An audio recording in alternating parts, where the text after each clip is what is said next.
श्री कृष्ण हिंदू धर्म के ईश्वर एवं भगवान विष्णु के 8वें अवतार माने जाते हैं। श्याम, गोपाल, केशव, द्वारकाधीश, कन्हैया आदि नामों से लोग इनको जानते हैं। इन्होंने द्वापर युग में श्री कृष्ण का अवतार लिया था। श्री कृष्ण का जन्म बहुत ही कठिन एवं भयानक परिस्थितियों में हुआ था। भगवान श्री कृष्ण की पूर्ण कहानी लघु रूप में, तो आइए श्री कृष्ण की कथा शुरू करते हैं। जय श्री राधे राधे।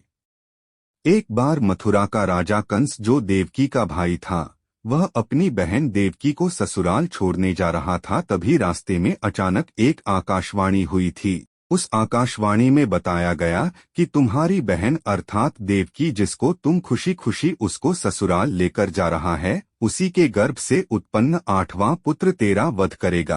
कंस डर गया। तभी उसने वासुदेव, देवकी के पति, जान से मार देने के लिए कहा। तब देवकी ने कंस से विनती की और कहा कि मैं स्वयं लाकर अपने बच्चे को तुम्हारे हवाले करूंगी। आपके बहनोई बेकसूर है, उनको मारने से क्या लाभ मिलेगा। कंस ने देवकी की बात मान ली तथा वासुदेव और देवकी को मथुरा के कारागार में डाल दिया। कारागार में ही कुछ समय बाद देवकी और वासुदेव को एक बच्चे की प्राप्ति हुई। जैसे ही इस बात की सूचना कंस को पता चली, वो कारागार में आकर उस बच्चे को मार डाला। इसी प्रकार कंस ने देवकी और वासुदेव के एक एक करके 7 पुत्रों मार दिया। जब 8वें बच्चे की बारी आई तो कारागार में पहरा दुगना कर दिया गया। कारागार में बहुत से सैनिक तैनात कर दिए गए। यशोदा और नंद ने देवकी और वासुदेव की समस्याओं को देख और उनके 8वें पुत्र की रक्षा करने का उपाय सोचा। जिस समय देवकी और वासुदेव के 8वें पुत्र ने जन्म लिया, उसी समय यशोदा और नंद के यहाँ एक पुत्री ने जन्म लिया, जो कि सिर्फ एक मायावी चाल थी। 8वें पुत्र के जन्म के बाद जिस कोठरी में देवकी और वासुदेव कैद थे, अचानक उसमें प्रकाश हुआ। हाथ में गदा, शंख धारण किए हुए चतुर्भुज रूप में भगवान विष्णु दिखाई दिए। देवकी और वासुदेव उनके चरणों में गिर पड़े। तभी भगवान ने कहा, मैं बच्चे का रूप पुनः ले लेता हूँ। तुम मुझे लेकर अपने मित्र नंद के पास जाकर रख दो और उनके यहाँ जन्मी पुत्री को लाकर कंस के हवाले कर दो। मुझे ज्ञात है इस समय यहाँ का वातावरण ठीक नहीं है, फिर भी तुम चिंता न करो। तुम्हारे जाते समय कारागार के सारे पहरेदार सो जाएंगे। कारागार का फाटक स्वयं खुल जाएगा। जल से उफनाती हुई यमुना रास्ता देगी। भारी वर्षा से नाग तुम्हारी और बच्चे की रक्षा करेगा।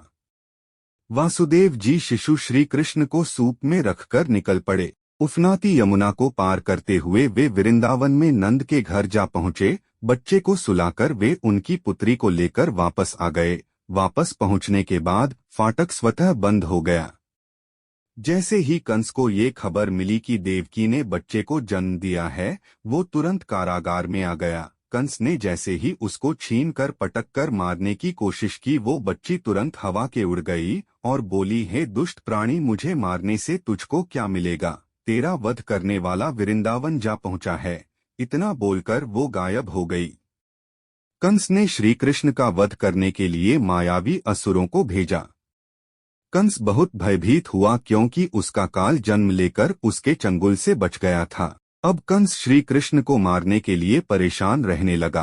तब उसने पूतना नामक राक्षसी को श्री कृष्ण को मारने के लिए भेजा।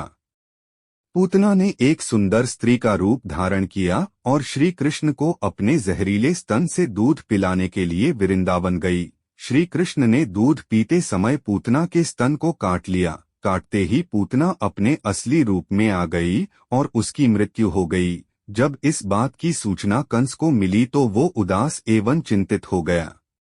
कुछ समय बाद ही उसने एक दूसरे राक्षस को श्री कृष्ण को मारने के लिए भेजा। वो राक्षस बगुले का रूप लेकर श्री कृष्ण को मारने के लिए झपटा। तुरंत श्री कृष्ण ने उसको पकड़कर फेंक दिया, जिसके बाद वह राक्षस सीधे नरक में जा गिरा। तभी से उस राक्षस का नाम बकासुर पड़ गया। उसके बाद कंस ने कालिया नाग को भेजा। तब श्री कृष्ण ने उससे लड़ाई की और बाद में वो नाग के सर पर बांसुरी बजाते हुए नृत्य करने लगे थे। तत्पश्चात वहां से कालिया नाग चला गया। इसी प्रकार श्री कृष्ण ने कंस के अनेकों राक्षसों का वध किया। जब कंस को लगा कि अब राक्षसों से ये नहीं हो पाएगा, तब कंस खुद ही श्री कृष्ण को मारने के लिए निकल पड़ा। दोनों में युद्ध हुआ और श्री कृष्ण ने कंस का वध कर दिया। श्री कृष्ण गोकुल में गोपियों के साथ रास लीला रचाते हुए और अपनी बांसुरी बजाते थे। सभी गोकुलवासी पशु पक्षी आदि उनकी बांसुरी की धुन सुनकर बड़े ही खुश होते थे और उनको ये आवाज बहुत प्रिय लगती थी। गोकुल में राधा से श्री कृष्ण प्रेम करते थे। श्री कृष्ण का अज्ञातवास समाप्त हो रहा था तथा अब राज्य का भी भय हो रहा था। इसीलिए श्री कृष्ण और बलराम को शिक्षा दीक्षा के लिए उज्जैन भेज दिया गया। उज्जैन में दोनों भाइयों ने संदीपनी ऋषि के आश्रम में शिक्षा और दीक्षा प्राप्त करना आरंभ कर दिया। उसी आश्रम में श्री कृष्ण की मित्रता सुदामा से हुई। वे घनिष्ठ मित्र थे। उनकी मित्रता के चर्चे काफी दूर दूर तक थे। शिक्षा दीक्षा के साथ साथ अस्त्र शस्त्र का ज्ञान प्राप्त करके वे वापस आ गए तथा द्वारिकापुरी के राजा बन गए। मध्य प्रदेश के धार जिले में अमझेरा नामक एक कस्बा है। वहां उस समय राजा भीष्मक का राज्य था। उसके 5 पुत्र तथा एक बेहद ही सुंदर पुत्री थी। उसका नाम रुक्मिणी था। वो अपने आप को श्री कृष्ण को समर्पित कर चुकी थी।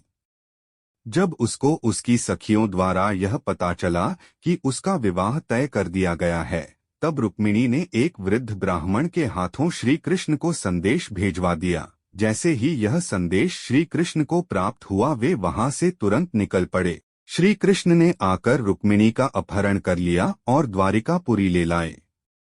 श्री कृष्ण का पीछा करते हुए शिशुपाल भी आ गया, जिसका विवाह रुक्मिणी से तय हुआ था। द्वारिकापुरी में दोनों भाइयों श्री कृष्ण और बलराम की सेना तथा शिशुपाल की सेना के साथ भयंकर युद्ध हुआ, जिसमें शिशुपाल की सेना नष्ट हो गई। श्री कृष्ण और रुक्मिणी का विवाह बहुत ही धूमधाम तथा विधि विधान पूर्वक किया गया। श्री कृष्ण की सभी पटरानियों में रुक्मिणी का दर्जा सबसे ऊपर था। महाभारत में कृष्ण बने सारथी तथा श्रीमद्भगवद्गीता का ज्ञान। श्री कृष्ण महाभारत के युद्ध में धनुर्धर अर्जुन के रथ के सारथी भी बने थे। श्री कृष्ण ने युद्ध के दौरान अर्जुन को बहुत से उपदेश दिए थे, जो कि अर्जुन को युद्ध लड़ने के लिए बहुत ही सहायक सिद्ध हुए थे। ये उपदेश गीता के उपदेश थे जो श्री कृष्ण के द्वारा बताए गए थे। यह उपदेश श्रीमद् भगवत गीता के नाम से आज भी विख्यात है। भगवान श्री कृष्ण ने इस युद्ध में बिना हथियार उठाए ही इस युद्ध के परिणाम को सुनिश्चित कर दिया था। महाभारत के इस युद्ध में अधर्म पर धर्म ने विजय प्राप्त करके पांडवों ने अधर्मी दुर्योधन सहित पूरे कौरव वंश का विनाश कर दिया था।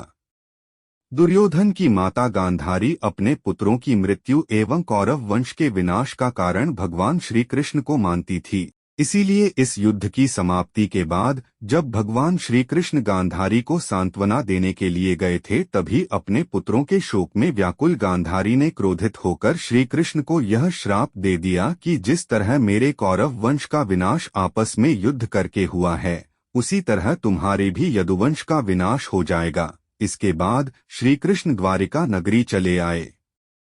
महाभारत के युद्ध के लगभग 35 वर्षों के बाद भी द्वारिका बहुत ही शांत और खुशहाल थी। धीरे धीरे श्री कृष्ण के पुत्र बहुत ही शक्तिशाली होते गए और इस तरह पूरा यदुवंश बहुत ही शक्तिशाली बन गया था। ऐसा कहा जाता है कि एक बार श्री कृष्ण के पुत्र सांब ने चंचलता के वशीभूत होकर दुर्वासा ऋषि का अपमान कर दिया था, जिसके बाद दुर्वासा ऋषि ने क्रोध में आकर सांब को यदुवंश के विनाश का श्राप दे दिया था। शक्तिशाली होने के साथ ही अब द्वारिका में पाप एवं अपराध बहुत ही अधिक बढ़ गया था।